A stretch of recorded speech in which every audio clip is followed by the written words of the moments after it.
Hi everyone, it's Margaret here with 60 and Me. Thank you so much for being here today.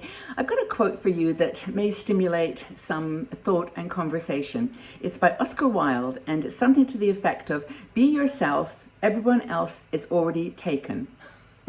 You can't be like everybody else or anyone else. You have to be yourself. And I think as you get a little older and the context of the relationships around you, the children leaving home, the jobs are ending, all those friendships and relationships that you took for granted are ending, bring on a whole new set of conversations about who you really are.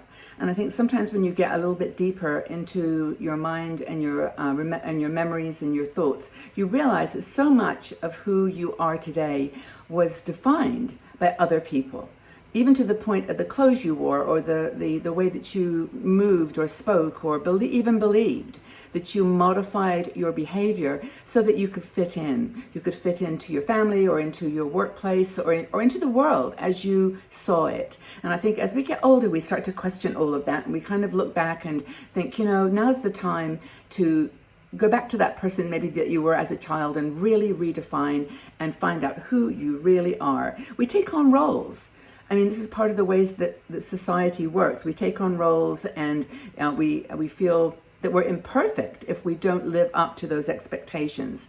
And being our unique self, like Oscar Wilde says, because everybody else is taken, you can't be anybody else, is the way to happiness. And I do know through listening to conversations in our 60ME community, there are so many women who are trapped in a definition of themselves that is so inaccurate that they actually don't have the strength or the confidence or even the ability in some cases to break away. So do you worry about projecting perfection or projecting a role that is no longer you? I mean, do you get up in the morning and put clothes on based on how people might judge you or comment on you or what they might think, rather than just what you want to wear and what you love?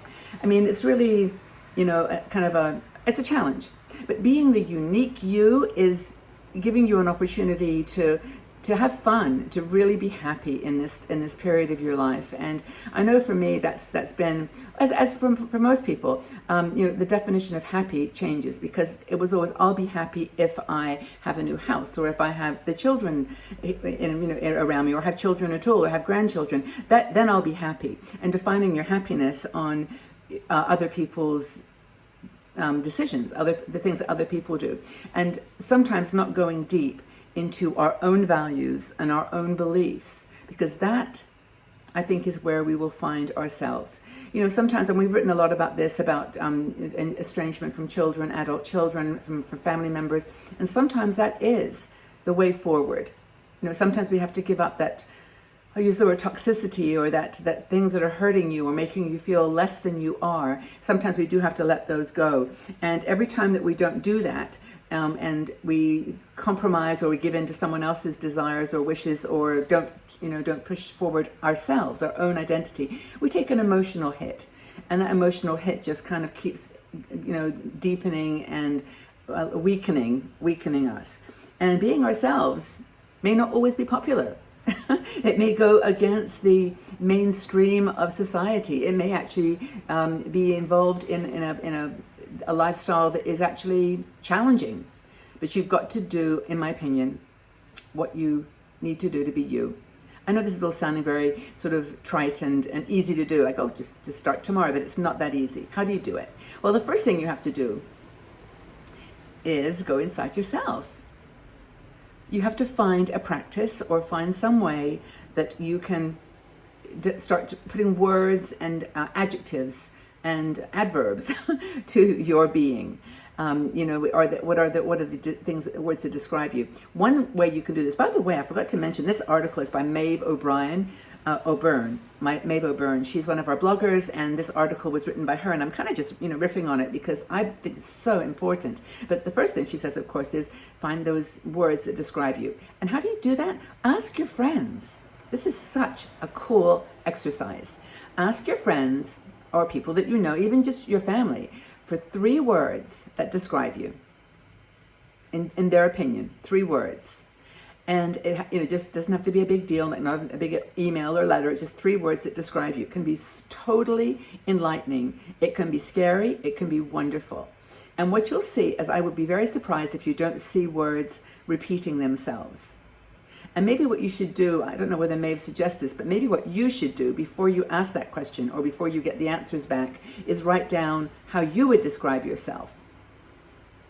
And then do a little matching up and see where people described you the same as you, the way that you describe yourself, and ways they describe you differently. And actually try to understand if there's a word that comes out that is just like, I don't even get that. Like, why would anybody say I'm creative if I really don't feel creative at all? That's the kind of cool opening that you can go back to that person and say, really curious, why did you say creative? I just, it's something that I've always thought I wasn't strong at, or something like that. But use that process of checking in with people and saying, hey, what are the 3 words that you would use to describe me?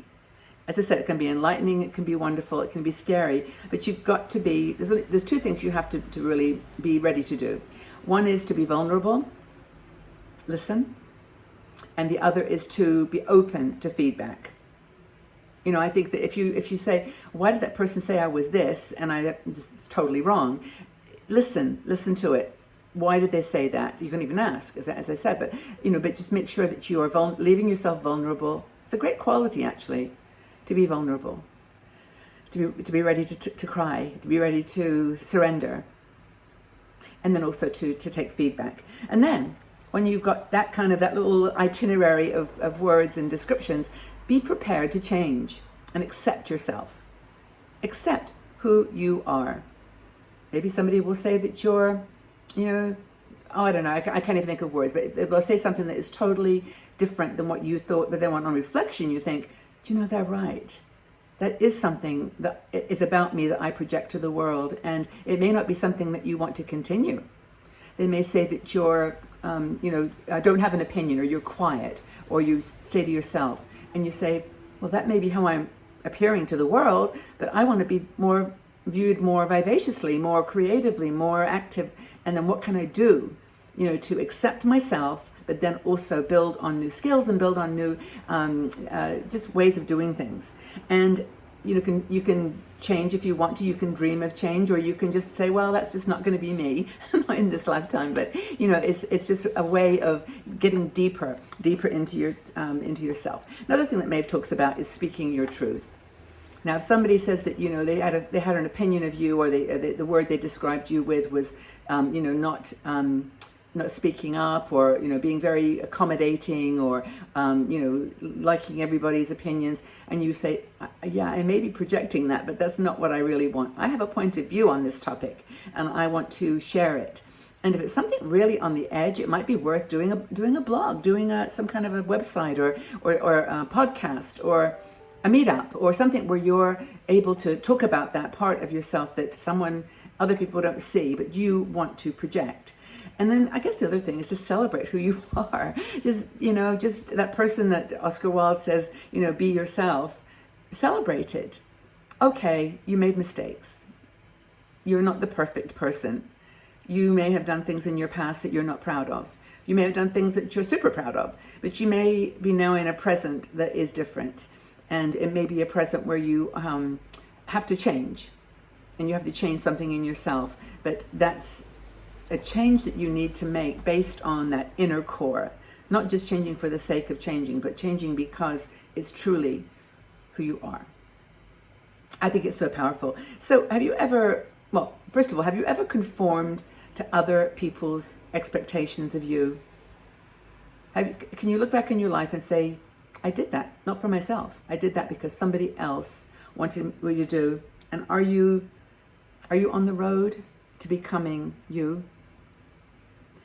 Don't compare yourself to anybody else. Don't compare yourself to me, to the person sitting next to you, the person that maybe makes a comment your comment on your comment, or whatever.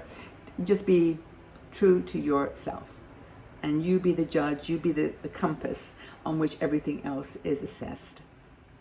Hope that you enjoyed this conversation. It's really one that I think is so valuable, because it's the foundation for everything else you do, whether you're going to start a business, whether you're going to travel, whether you're going to buy a new home or relocate. All those things are kind of dependent on just knowing what is important to you, what you really want from this life, this beautiful life. So leave your comments below. Let's have a chat about conforming for others and finding your true self, and look forward to reading the conversations. And just thank you again for being here and for being the true you. It's important. Okay, everybody, have a fabulous day. Take really good care. I'm by your side always. Be strong, be safe, be well. Take good care.